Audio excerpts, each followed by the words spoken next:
रामकृष्ण हरे. सज्जन हो, आज आपणाला संत श्रेष्ठ तुकाराम महाराजांच्या अभंगवाणीवर निरूपण ऐकवित आहे. अभंगवाणी म्हणजे अभंगवाणी तुकयाची, जयाचे वदे पूर्ण वेदांत वाणी. म्हणावे कसे हो तया लागी वाणी, जयाचे तुकी परब्रह्म तुकावा, तयाचे तुके दोजा कोण तुकावा. अशी ती अभंगवाणी आहे. आहा हा हा, त्यातले विचार अभंग, त्यातले उच्चार अभंग, त्यातलं तत्त्वज्ञान अभंग, आणि म्हणून ते आचरणात आणणारे देखील अभंग होतात. त्यांचा कधीही भंग होत नाही. आजचा अभंग आहे, काहीतरी दिल्याशिवाय आपणाला काहीतरी मिळत नाही. म्हणजे कुछ पाने के लिए कुछ देना पडता है, असे एक म्हण आहे. काहीतरी मिळवायचं आहे, काहीतरी मिळवायचं ना, मग काहीतरी तुला द्यावं लागेल. पण काही माणसं असे असतात ना, फक्त घेऊ जाणे परी देऊ नाही जाणे. घ्यायचं त्यांना फक्त समजतं, द्यायचं नाही समजत. त्याला बुडवे म्हणतात. अशी काही माणसं असतात. पण तुकाराम महाराज म्हणतात की कर्मशास्त्राचा सिद्धांत असा आहे की तुम्हाला काहीतरी द्यावं लागेल, तेव्हाच काहीतरी मिळेल. असा जो देवघेवीचा व्यवहार आहे, ब्रह्म हे परिपूर्ण आहे, माया ही अपूर्ण आहे.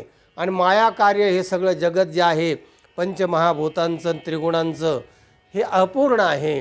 आणि म्हणून पूर्ण आणि अपूर्ण याच्यामध्ये देवघेव झाल्याशिवाय, परस्परामध्ये देवघेव झाल्याशिवाय मनुष्याचं जीवन जगू शकत नाही, चालू शकत नाही. महाराज काय म्हणतात अभंगामध्ये, जरा मनाचे कान करून ऐका. एका बीजा केला नाश,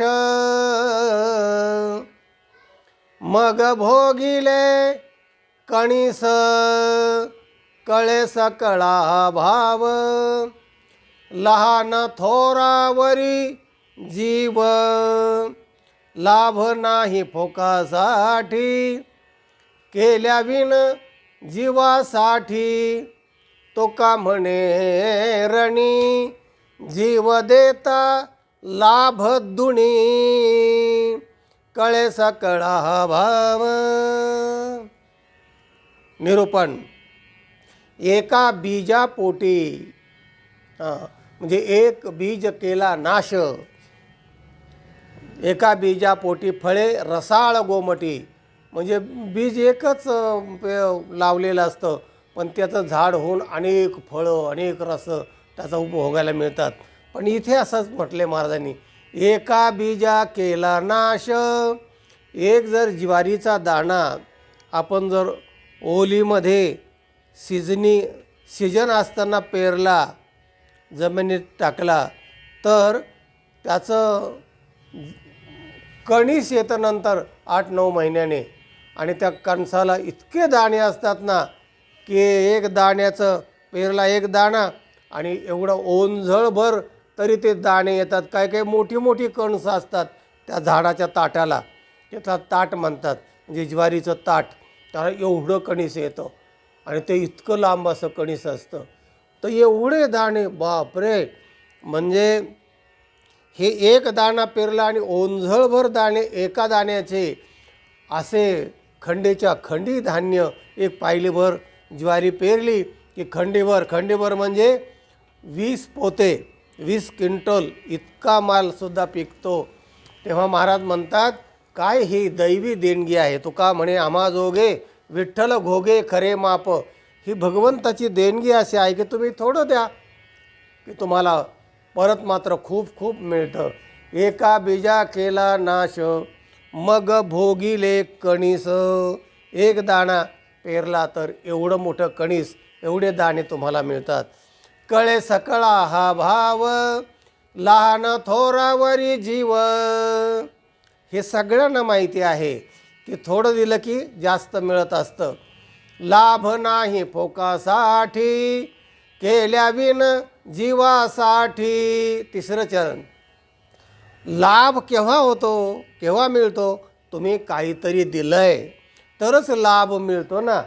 तर आम्हाला कधी लाभ होईल असं ज्योतिषाकडे जाऊन लोक विचारत आहेत की आम्हाला कधी लाभ होईल, धनाचा लाभ, स्त्री लाभ, पुत्र लाभ, हे जे लाभ आहेत ना व्यावहारिक, त्याविषयी ज्योतिषाला ते विचारतात. ज्योतिषी काय सांगणार? ज्योतिषी त्याच्या तंत्राप्रमाणे सांगणार आणि त्याचे बिदागी घेणार, पैसे घेणार. अरे बाबा, दिल्याशिवाय मिळत नाही. तू काय दिलं होतंस तर तुला मिळेल ना. तू दिलंच नाही काही तर कसं मिळेल? पेरलंच नाहीस ना, आणि मग उगवेल कसं? आणि उगलच नाही तर मग तुला धान्य मिळेल कसं? असा हा न्याय आहे. शेवटच्या चरणामध्ये महाराज म्हणतात, तो का म्हणे रणी जीव देता लाभ दुनी. महाराज म्हणतात, एखादा सैनिक जेव्हा सीमेवर लढतो आणि जर त्याला वीरगती प्राप्त झाली, शहीद झाला, तर त्याला 2 लाभ होतात. सरकारी मदत, सरकारी त्याला तर सगळं मिळतं, पण 2 लाभ कोणते? एक तर त्याला रणात मेला म्हणून, युद्धात मेला म्हणून कीर्ती होते. गावामध्ये त्याचं प्रेत आणलं जातं, सगळे गाव येतं, सरकारी इतमामध्ये त्याचं सगळं त्याला अग्नी दिला जातो आणि मोठ्या मोठ्या गोष्टी त्याच्यामध्ये भाषण लोक करतात. सगळ्या तालुक्याभर लोक जमतात की हा शहीद झालेला आपला जवान आपल्या भागातला. इतकं त्याचं कोडकौतुक म्हणजे कीर्ती होते आणि त्याला मोक्ष मिळतो स्वर्गामध्ये. जे आम्हा तुम्हाला पुण्य करून मोक्ष मिळतो तोच त्याला मोक्ष मिळतो. तेव्हा लाभ दुनी असं महाराज म्हणतात.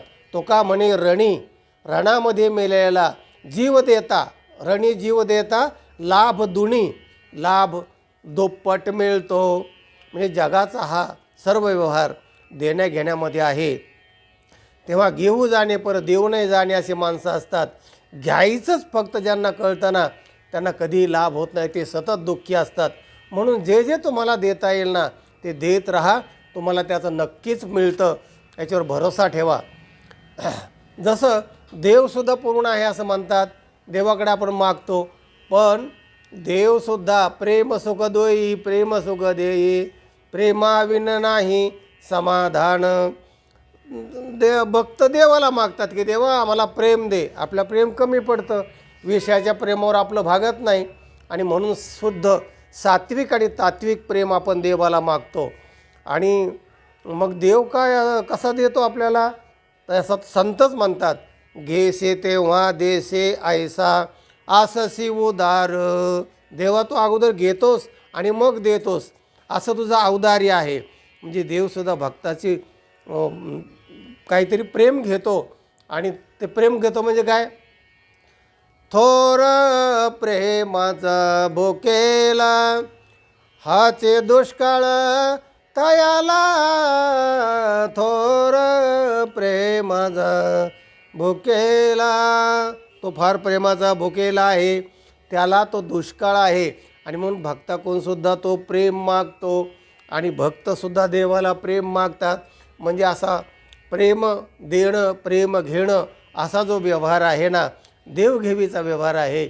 आणि म्हणून आपण दिलं पाहिजे देवाला, देव आपल्याला देतो. आपण कोणतीही गोष्ट व्यवहारात दिली पाहिजे, मग तो आपल्याला देतो. आपण जेव्हा दुसऱ्याला कालवण वाटीभर शेजारीला देतो ना, आणि मग तो शेजारी मोकळी वाटी पाठवित नाही, तो तिकून आपल्याला वाटीत कालवण पाठवून देतो. जर मोकळी वाटी पाठवित नाही तो सांगायचा मुद्दा, देत चला तरच मिळेल. कधीही कर्मशास्त्रात सिद्धांत आहे, तुम्ही काही दिलं नाही तुम्हाला काहीही मिळणार नाही. हा सिद्धांत या अभंगामध्ये तुकाराम महाराजांनी सांगितलेला आहे. हा व्हिडिओ इतरांना पाठवा, चॅनलला लाईक करा, सबस्क्राईब करा. ज्ञान ऐकत राहा, ज्ञान वाटीत राहा, आनंदी राहा. रामकृष्ण.